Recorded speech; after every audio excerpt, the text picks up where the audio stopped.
So, what is referred to as the third eye is, we always said Shiva will open his third eye and he can burn up the whole existence if he wants. You need to understand, this is a dialectical culture. You don't take these things literally, logically. You need to always read behind it. Unfortunately, people start interpreting it as a logical thing and its whole thing is so badly distorted. Dimensions which cannot be expressed logically are always packed up in these kinds of stories so that they are preserved without distortion. So Shiva opens his third eye and either everything burns up or he sees everything clearly. So third eye is not a physical thing. It is just that if your energies reach a certain peak within you, you have a new clarity of vision of life. You see everything from a completely different dimension.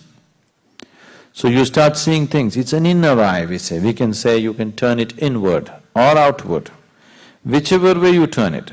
So these eyes are only outward. You can't roll your eyeballs inward and see what's within you, isn't it? So third eye is both ways. If you want, you can turn it inward or you can turn it outward.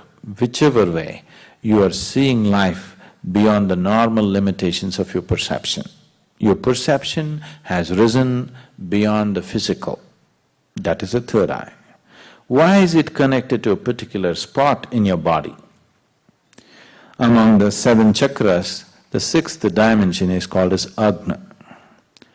Agna is located slightly above where the eyebrows meet. There are three dimensions attached to it. These three dimensions are traditionally named after Shiva, three different forms of Shiva. But these three are actual experiential points in the body, where if your energy moves to that point, your experience of life alters itself. The whole process of whatever spiritual process you're doing consciously or unconsciously is fundamentally to move to a higher plane of perception, isn't it? Yes? You call it God, you call it Kundalini, you call it yoga, you call it what you want. But fundamentally, the whole thing is to raise your perception from a limited physical perception to a higher possibility. So if your energies are in the lowest chakra, which is referred to as the Mooladhara, food and sleep will be the most dominant factors of your life. Only food and sleep. You will not know anything else. If energies move into Swadhisthana, then you are a pleasure seeker, you enjoy the physical world in so many different ways. If your energies move into Manipuraka, then you are a doer in the world, you are an achiever. If your energies move into Anahata, you are a creative person, maybe you're an artist, you're a painter, you're something, you're more creative about life. If your energies move into Vishuddhi, if they become dominant there, you are a powerhouse. Power need not just mean this. Human beings can be powerful in so many different ways. So, this is the power center. If energies move into your Agna, then you have clarity of vision. Now, you are intellectually realized, not experientially realized. Intellectually realized, you touched a point where life cannot disturb you. Life cannot take a toll on you because intellectually you're realized, but still you're not ecstatic in any way. You don't know the ecstasy of life, but you have stability of life. Nothing can touch you, nothing can disturb you, you come to that point. From the lowest point of Mooladhara to Agna, there are many ways of reaching there. There's so many paths, a million different paths of how to get there. But from Agna to Sahasrara, there is no way. It's a pathless path. This is the reason why a lot of people are talking only about peace, because they only got till here and they don't know what's beyond. So they're assuming and concluding that this is all there is, because there is no particular path or method to get beyond. There are no particular methods or there are no methods. When all methods are dropped, only then from Agna to Sahasrara one will reach.